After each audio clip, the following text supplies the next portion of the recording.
Hello friends, in this lecture we are going to understand the applied aspect of a steroid hormone. So let's get started. Now as far as the applied aspect is concerned, two things you need to remember. One is the hyperactivity of the adrenal cortex. In this hyperactivity of the adrenal cortex, there are three lists of the hormone that we already discussed. One is the cortisol, second one is the aldosterone, and third one is the androgen. So hyperactivity of all these three hormones has a particular disease name with it. Hypercortisol state is known as the Cushing's syndrome. Hyperaldosteronism known as Cone syndrome, that we already discussed in aldosterone 1. We discussed the aldosterone. Third one is the androgen. Hypersecretion of the androgen is known as adrenogenital syndrome. And hypoactivity of the adrenal cortex is known as a Addison's disease. So let's get started, starting with the cortisol. Cushing's syndrome. Now this is the picture of showing the Henry Cushing's, on which the disease is named.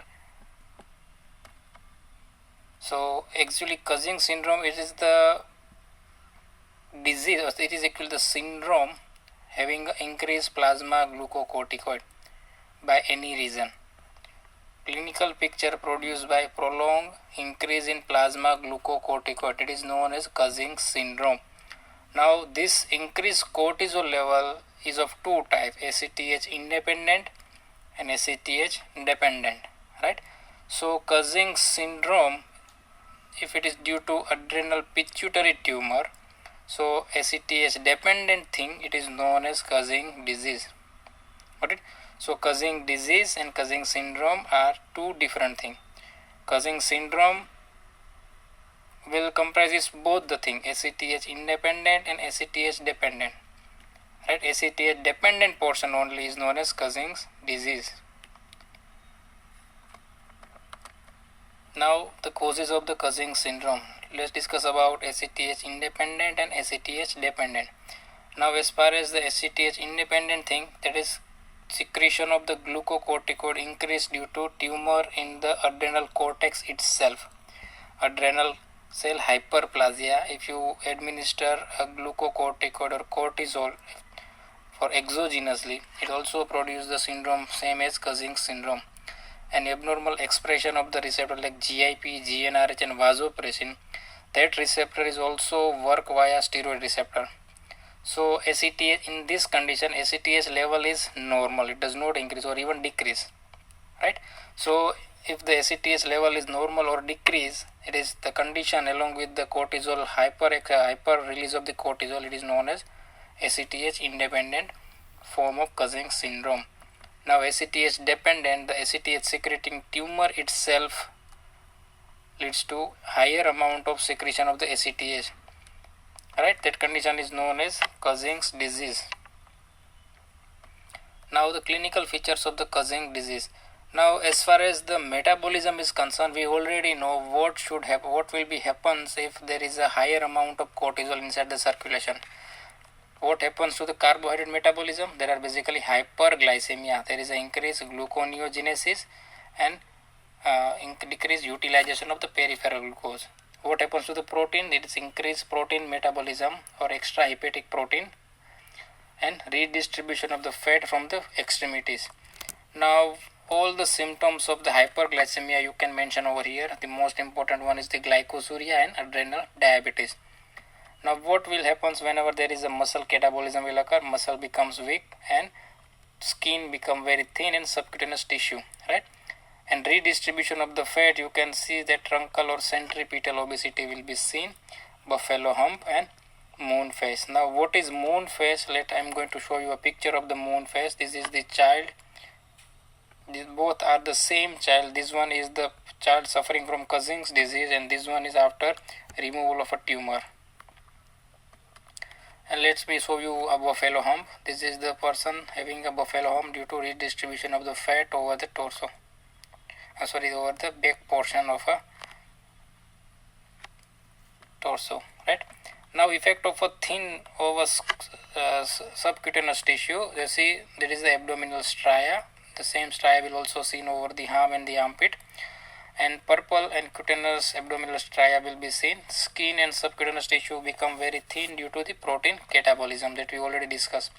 So stretching of the abdominal skin due to excessive subcutaneous fat deposition, it will lead to that type of abdominal stria. And there is also increased susceptibility of the peptic ulcer. Now what will happen to the bone?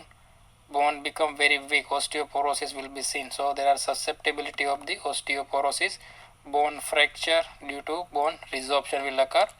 And the next one is the hirsutism and menstrual irregularity, basically due to the increased adrenal androgen. This is the hirsutism, growing of beard over the female face, it is known as hirsutism. Now what happens to the infection? There are increased chances of the infection because no more in resolution from the inflammation and resist the inflammation. That increased susceptibility to the infection is basically due to decreased leukocyte count. As you guys already know, leukocyte count is responsible for resistance to the stress and resistance to the exogenous antigens. And immunosuppressant action will be seen. Sodium and water retention will occur because of some portion of the glucocorticoid or cortisol has a mineralocorticoid type of the action. So what will happen? There are more amount of mineralocorticoid, basically sodium and water retention will take place, and ultimately edema and hypertension will occur. Now in Cushing's disease, if it is ACTH dependent, then there is a more amount of ACTH, right? That ACTH has this action as a MSH. So basically blackening of skin occur and due to increased pigmentation. Because why? By MSH lack of action of the excessive secretion of the ACTH. Now another thing is the psychological, emotional and personality changes will also occur due to CNS effect over the glucocorticoid. Now let's see what happened in adrenogenital syndrome. Now as far as the adrenogenital syndrome is concerned, basically it is due to increased production of the adrenal androgen. Now from now onwards, see the drawing that you draw in the synthesis pathway. There are enzyme written over here, 21 hydroxylase enzyme and 11 hydroxylase enzyme. If you don't know, just go through the slide in which I show you how the steroid hormone gets synthesized, how mineralocorticoid synthesized, how glucocorticoid synthesized, and how adrenal androgen synthesized in a single slide. So it increased the production of the adrenal androgen. There are either deficiency of the 21 hydroxylase or the deficiency of the 11 hydroxylase, right? Now they, in both the type, they do not able to produce glucocorticoid, so ultimately basically they increase ACTH secretion. So whenever there is a more amount of ACTH secretion occur, ACTH has a tropical action over the adrenal gland. So what is the tropical action? It causes hyperplasia of the adrenal cell. So that's why adrenal cortex get hyperplasia, and that condition is known as congenital adrenal hyperplasia. So as far as the deficiency is concerned, most of the time, 90% of the time, this 21 hydroxylase deficiency is there. In 10% of the time, there is 11 hydroxylase deficiency will occur. Now why this condition is known as adrenogenital syndrome? The reason is that if any of these two enzymes is defective, see in the picture of the steroid hormone synthesis, if 21 hydroxylase as well as 11 hydroxylase, if both are defective, then both the hormone mineralocorticoid and glucocorticoid will be blocked. So majority of the progesterone or pregnenolone are shifted to the 17-20 hydroxylase pathway, and they ultimately causes overproduction of adrenal hormones or sex hormones. So that's why it is known as adrenogenital syndrome, and there are more amount of production of dehydroepiandrosterone, dehydroepiandrosterone sulfate and androstenedione. These all the three are the androgen. Now out of these three, DHEAS is most abundant in the circulation, and DHEA is converted into testosterone ultimately in peripheral tissue. Now let's see the clinical feature. Now as far as the clinical feature is concerned, both 21 hydroxylase and 11 hydroxylase deficiency, only 21 hydroxylase deficiency and only 11 hydroxylase deficiency. So in this all the three form, the clinical feature will be differ. So in first see the diagram that I'm mentioning in our previous slide. See, this is the actual picture of the entire steroid hormone pathways up to the progesterone level. Pathway is the same. From that, over here there is an enzyme known as 17 hydroxylase and 17-20 lyase. So in order to synthesize adrenal androgen, the progesterone or pregnenolone first do 70 hydroxylation, then 17-20 lyase. Now this workstation is about 17 hydroxylase, this workstation is 21 hydroxylase, and this workstation is 11 hydroxylase. So you can see that in order to synthesize normal amount of cortisol, first it gets hydroxylated at 17th position, then it is hydroxylated at 21st position, then it will hydroxylate at 11th position. Now in order to synthesize aldosterone, it has only two hydroxylation, one is 21 and 11, right? So let's see, if the 21 hydroxylation is absent, then there is no synthesis of aldosterone, there is no synthesis of cortisol, and all of the progesterone or pregnenolone will ultimately reach to this pathway and form more amount of the adrenal androgen, and that condition is known as adrenal hyperplasia or the adrenogenital syndrome.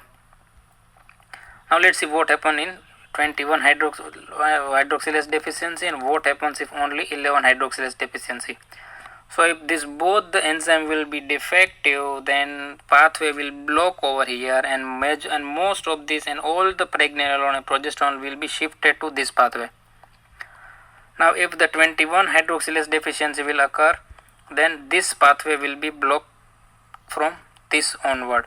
If only 11 hydroxylase deficiency will occur, then the compound that is formed over here, that is 11 deoxycorticosterone and 11 deoxycortisol will be there. It has some amount of cortisol type of action and some amount of aldosterone or mineralocorticoid type of action will be there.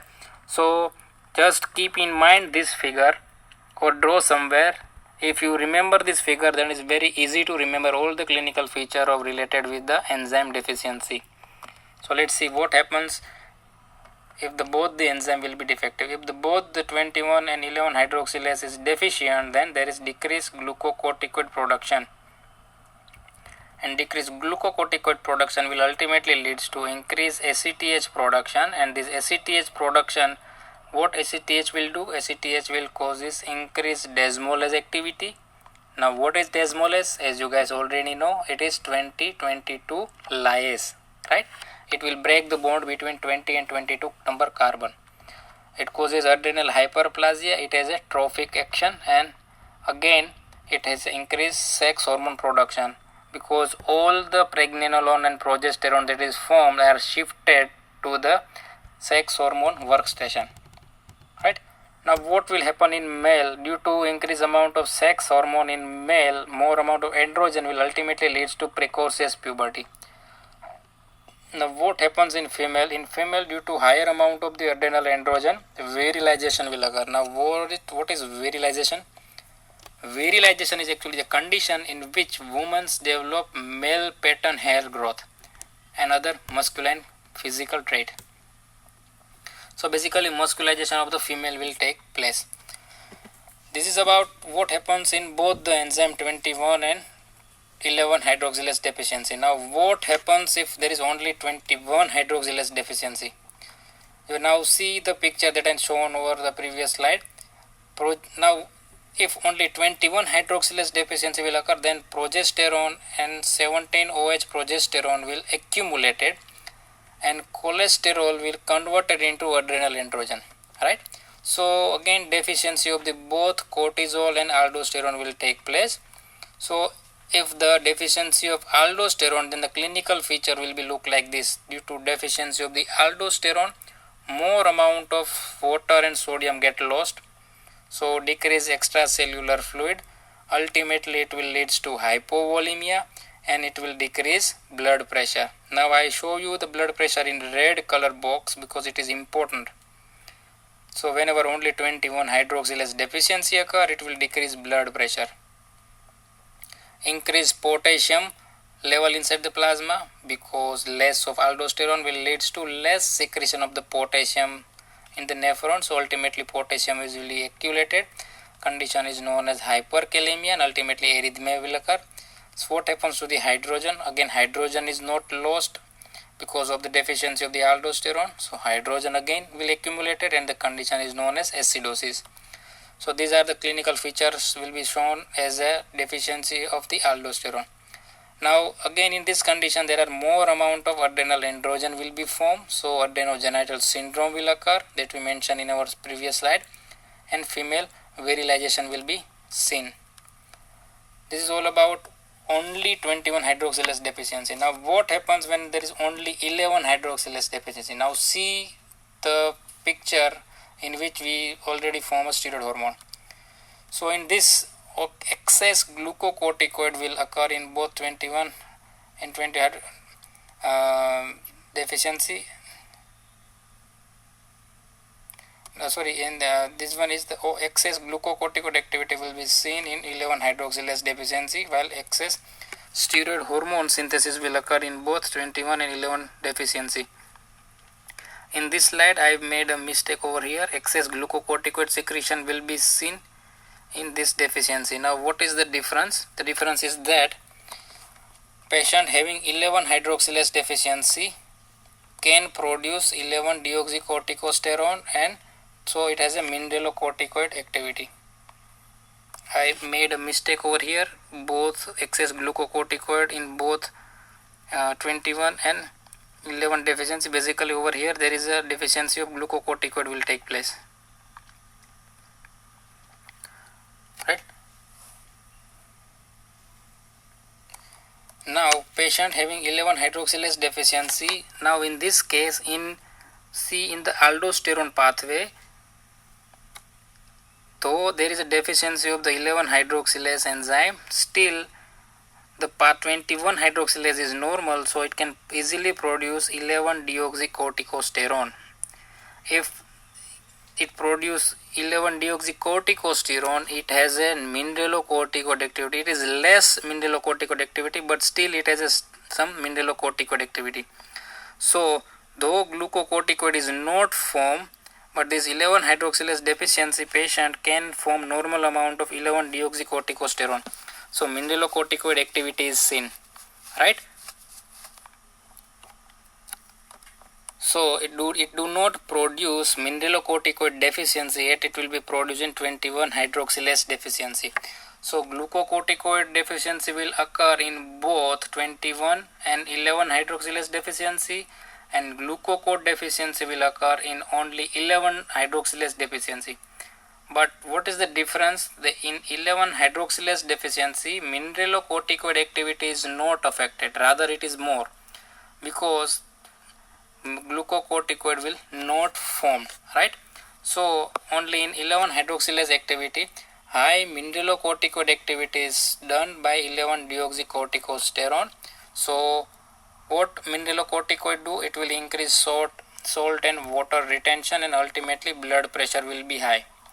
So this is the difference between 11 hydroxylase deficiency and 21 hydroxylase deficiency. In 21 hydroxylase deficiency there is decreased blood pressure, and in 11 hydroxylase deficiency there is increased blood pressure. Why? Because in 11 hydroxylase deficiency there is a formation of 11 deoxycorticosterone is there, and this 11 deoxycorticosterone has a small mineralocorticoid activity, but the actual amount of 11 deoxycorticosterone is higher, so it shown high mineralocorticoid activity, and it will causes increased blood pressure. Now in this figure I show you one enzyme known as 5-alpha reductase. So what happens once the 5-alpha reductase deficiency will occur? This 5-alpha reductase enzyme will convert testosterone into the DHT, dihydrotestosterone. Now what is the role of this dihydrotestosterone? In male fetus, this dihydrotestosterone is basically responsible for formation of the male external genitalia. So in order to make male external genitalia penis, we want normal amount of this 5-alpha reductase. So what happens in 5-alpha reductase deficiency? So in 5-alpha reductase deficiency, dihydrotestosterone is not formed. So male child will born with the female like genitalia. Though it is penis, but it is look like a female like genitalia, right? It look like a long clitoris, but it is not a clitoris, it actually small penis, because there is a deficiency of dihydrotestosterone. But when boy grow to the 12 to 15 year, in that case during the puberty there are more and more amount of testosterone will be formed. So this high amount of testosterone also is responsible for development of the penis. This high amount of testosterone causes very rapid development of the penis, and at 12 year the boy develop penis. It is known as a penis at 12 syndrome. Yes, that is a syndrome known as penis at 12. So actually this boy will be treated as a girl because of the absence of the penis, but at the 12 year of the age the boy will form enough amount of the testosterone that will ultimately leads to rapid development of the penis, and penis will be appear at the 12 year of the age. It is known as penis at 12 syndrome. It might be asked in comment. Now Addison's disease. What Addison's disease? It is a failure of production of all the three layer hormone that is produced by this three layer of the adrenal cortex. That is glucocorticoid deficiency, mineralocorticoid deficiency, and due to this deficiency there are more amount of ACTH, and this ACTH will leads to increased pigmentation. So what happens in glucocorticoid deficiency? It is very easy to understand what will happen once the glucocorticoid will be absent. So person can't maintain blood glucose level due to absence of the formation of the new glucose. So lack of the cortisol will leads to lack of mobilization of the protein and fat from the periphery, depressing the many metabolic function in the body. And also stress portion is that glucocorticoid are essential to fight the stress. So if a person face any kind of a stress, it might be very fatal. There is a particular crisis for corticosterol. That condition is known as Addisonian crisis. So again it might be asked in exam, what is Addisonian crisis? So the answer will be like this. In person that suffer from Addison's disease, glucocorticoid secretion does not occur, basically due to increased stress. So excessive amount of glucocorticoid must be given exogenously to prevent the death. So this extra amount or extra need, or this critical need for extra amount of glucocorticoid, that is known as a Addisonian crisis. So if adrenal gland do not produce glucocorticoid, it compromises the body's ability to develop effective immune response. And we have to give glucocorticoid exogenously in order to save the person. And that extra need of the exogenous glucocorticoid is known as Addisonian crisis. Now the second one is the mineralocorticoid deficiency. So in mineralocorticoid deficiency, basically there is decreased sodium reabsorption. So along with sodium, water will also less reabsorb. It will lose in the urine. So basically more amount of sodium and water will be lost. So eventually it causes decreased extracellular fluid volume. So it will lead to decreased plasma volume. It will decrease cardiac output, and person will suffer from the shock, circulatory shock, and person will die.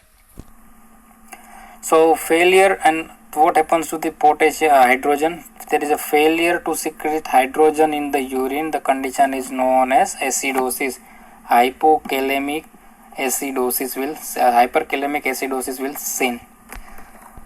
Now third thing and final thing is the melanin pigmentation will seen. Now whenever there is a decreased cortical secretion, that will lead to disinhibit the negative feedback. It will lead to more and more amount of the ACTH secretion from the anterior pituitary, and this ACTH has a MSH type of the action, and it is also increase the secretion of the MSH simultaneously. So basically increased ACTH secretion will stimulate the melanin formation by the melanocyte in the same fashion that MSH does. So it will lead to increased pigmentation. Now this is all about our adrenal disease. That's it. In next lecture we are going to start the reproductive hormones.